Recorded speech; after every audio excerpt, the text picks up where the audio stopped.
Baby Boy is literally a horror movie. I don't even know why it says that it's a coming of age movie. That's actually a joke. It starts off with Jody taking Yvette, his baby mama, to the abortion clinic. She's crying in the car. He immediately drops her off home. Guess what this nigga does? After he makes her get an abortion, guess what he does? Takes her keys and her car and drives it to his second baby mama's house to cheat on her. Basically, like, half the movie is him fucking around with Sweet Pea, complaining about how they don't have a fucking job. He doesn't have a job, he doesn't have a car, he doesn't have a crib, he doesn't have shit. All he does is get bitches pregnant and cheat on Yvette all day. That's literally half the movie. There's this one scene where he's trying to sell fucking drugs with Sweet Pea, and they can't even sell fucking drugs. Like, that's how much of a bum they are. Like, they can't even, drugs sell themselves. I don't understand, like, why he couldn't sell drugs. So they're complaining all day about not having a fucking job. And he's like, you know what? I figured it out. I figured out what this whole world is. This whole world is commerce. Commerce, nigga. And that's what I gotta do. I gotta sell something. You were already trying to sell drugs. Like, I thought you already figured that out. Like, what the fuck? So instead of selling drugs, he switches to boosting clothes. And they try and frame it like it's like a good thing, where he's like, oh my God, he's got his own business. He's got a whole business idea. Yeah, he's gonna sell clothes. Yeah. His mom and his mom's friends helping him come up with ideas on like how to sell clothes or whatever. And Yvette, this entire time, is talking on the phone with her ex-boyfriend, Snoop Dogg, and he's in prison. So she's talking to him. Jody finds out, he's pissed off. So they end up having a fight because she figures out that he's cheating on her again, even though she already knew he was cheating on her. She's mad specifically this time because not only is he cheating on her, he's cheating on her in her car. She's like, is it Peanut? I already know you're cheating on me with Peanut, so I'm not mad about that. Is it somebody else? And he's like, I don't know. And she's like, you don't know how many people you cheat on. You cheat on that many girls that you don't know who the fuck you're fucking. Like, that's fucking disgusting. And he's like, bitch, what do you want from me? Yeah, I cheat on you. And get over it. Get the fuck over it. Yeah, that's what happens. I cheat on you.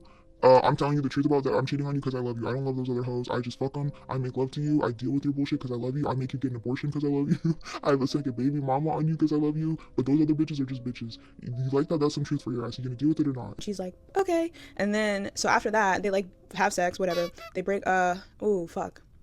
Then, I think that was like one fight. I don't even remember. I think that was like an earlier fight that they had. Then they have a second fight later on where basically she finds out, it might have been the same fight. I don't know. Anyway, during a fight that they have, it could have been the same fight where she's finding out he's cheating on her again. She's like, did you cheat on me with her coworker? Because he basically did cheat on her with his coworker, but he like stops himself right before. I think he stuck it in, but he might have not stuck it in like too many times where he's like, okay, this isn't sex yet. And so he quits, or like she sucks his dick or something. And so he quits. And then he's like, no, I can't do this. I don't want to cheat on you, bit. So anyway, but he basically did cheat. So she finds out, and so she's like, did you cheat on me with my coworker? And he was like, nah. And she's like, you did. So they have that big fight. She's hitting him, and then he hits her back. And that was a huge thing to her because earlier in the movie, her and her friend are like on the phone, and her friend's like, I can't believe he made you go to the abortion clinic again. Like, he's a piece of shit, blah, blah. And she's like, yeah, he's a piece of shit. And he yells at me, and he's like emotionally abusive and everything, but he never put his hands on me. So he's better than your nigga. At least he don't put his hands on me. I know he don't live with me, and I know he has a baby on me, and I know he cheats on me and all this shit and da-da-da-da, but he doesn't put his hands on me, and your nigga puts his hands on you. So when they have this fight and she's hitting him, he slaps her in the face and puts his hands on her. And so that was like the one thing that she was holding on to be like, this is a good man. So she's like over it, bro. And so she starts crying. She's like, you promised me that you were never gonna fucking put your hands on me. And he's like, I'm sorry. What the fuck do you think he does right after that? Immediately after that, while she's still crying, he eats her pussy. Like, what the fuck? He goes and eats her pussy to apologize for beating her ass. So then she's like she's like thinking about how her life's gonna go. And so at first she's about to do the same old shit and forgive him, and she's like, we're gonna get married. And like, these are her thoughts. Like, there's like a montage of her thoughts. She's like, we're gonna get married, blah blah blah blah. And then it switches to like the reality of her situation, and she's like, oh fuck. It switches to her at a bus stop with her baby, pregnant again, still dealing with the same shit, him dying, him fighting in the streets, being a thug, whatever, her being a single mom, just a horrible fucking scary life. And this is why I think the movie is a horror movie, because for the women's perspective, it is a fucking horror movie. Every nigga around you is a piece of shit, bum ass nigga. She's essentially taking care of like 3 or 4 men by herself. Like, this is fucking crazy. And so then after that, in her mind, she's like, okay, we're done. She breaks up with him. He finished eating her pussy. He takes her car keys again and he goes home because he thinks everything's all good. And so he looks out the next day, he looks outside, the car's gone. He's like, somebody stole my car. She's like, I stole my car, nigga, we're done. We break up. He goes back to the house, they start fighting again. She's like, you're not gonna change, like, you're still gonna be the same old you, so I can't do this shit anymore. He's like, all right, fuck it then. They break up. And so she's like waiting for him to like come back to her and be like, I'm sorry or whatever. But to her surprise, Snoop Dogg pops up at her house, and he's like, make me a plate, bitch. And he's like, I'm paroling over here, you sent me a fucking letter. So now she's got to take care of Snoop Dogg and her son, and he's a piece of shit, and that's like her ex-boyfriend from high school, and she hasn't seen that nigga in years. Whatever. He's got his whole crew there, they're smoking, selling drugs out there, doing crazy shit. Her son's there, and she's like, Jody, please, can you come back home? Like, Snoop Dogg's here, I didn't tell him to come here, he's just fucking paroling here, like, can you get him out of here, please? Like, I'm sorry. And Jody's like, I don't give a fuck. Like, fuck you, bitch. she has to deal with Snoop Dogg, and you know, it's like, that's scary. Like, the man that you have a baby with, he's a piece of shit. Like, he don't care about your well-being, he doesn't care about nothing, because he's mad that you're mad that he beat you and he cheats on you.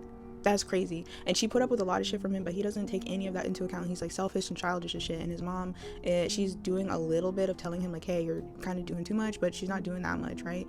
That's like one plot. The other plot is like him having beef with Melvin for some reason. I mean, I get it, because like Melvin, he moved into his mom's house, he's a piece of shit, he sees Melvin as a threat to his life, like where he's gonna get kicked out and die or whatever, and Melvin's like a convicted felon, and he finds out Melvin doesn't talk to his kids because Melvin used to beat his mom's ass, and Melvin's like really trying to frame it like, yeah, you're a little nigga, I'm big dog, you can never beat me, blah blah blah. But let's be real, Melvin, you really are gonna beat the fuck out of his mom the second he moves out, because you beat women. Like, it's canon that you beat women, so it's not actually crazy for Jody to think that you're gonna beat his fucking mom. Like, you are gonna beat his mom. You beat your ex-wife. Like, what are you talking about? Your kids don't fuck with you. Of course you're gonna beat his fucking mom. And he planted weed in her fucking garden. And his mom's also a stupid dummy bitch. Like, his mom's also a pick Misha. So that's why the advice she gives is horrible fucking advice. Because his mom's a pick Misha. Sweet Pea Girl's a pick Misha. Sweet Pea Girl's mom's a pick Misha. Fucking Yvette's a pick Misha. Yvette's friends a pick Misha. Everybody's pick Misha here. So they're just letting all these niggas slide with all this bullshit. It's like ridiculous.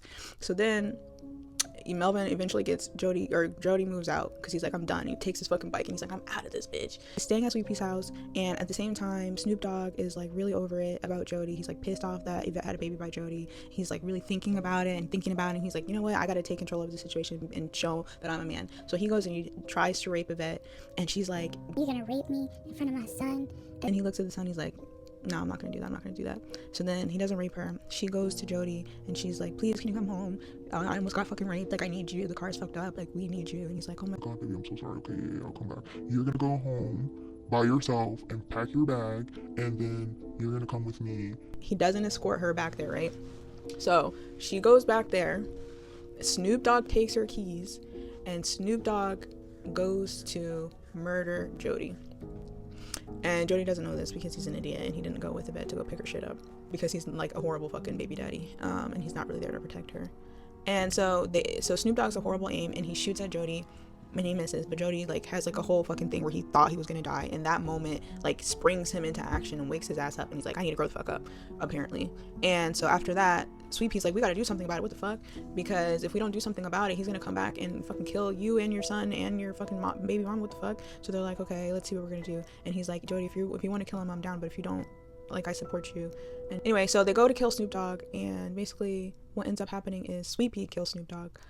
Jody doesn't do anything. He's just kind of standing there crying. So he's like a pussy ass bitch. He can't take care of his own family. He can't support them for real, financially, emotionally, physically, nothing. And to me, that just solidifies that he's just like a piece of shit. Then the movie switches over where the movie really then tries to frame this moment of Sweet Pea killing Snoop Dogg, not Jody. Jody doesn't kill anybody. Jody doesn't go with Yvette to pick her shit up. Jody doesn't get a real job, mind you. He's still boosting dresses.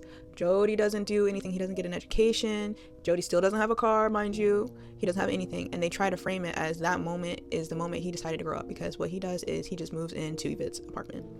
And him moving into Yvette's apartment apparently is him growing up, and that's why this movie is a coming of age movie, I guess. But it's just weird to me because all he did was just transplant all the shit that was happening with his mom, his whole Oedipus complex, that whole weirdo thing that he was doing with his mom, and he just pastes that onto Yvette. So he's living in Yvette's crib, he's driving Yvette's car still, he's sucking on Yvette's titty. There's literally a scene where it's him and his son on Yvette's titties, both of them, and she's rubbing their heads, taking care of both of these niggas in her crib with her money. And I guess his little chump change from boosty clothes or being a gigolo or whatever is like helping greasing the wheels or whatever, but that's not a true partner, and especially not like a leader ass husband.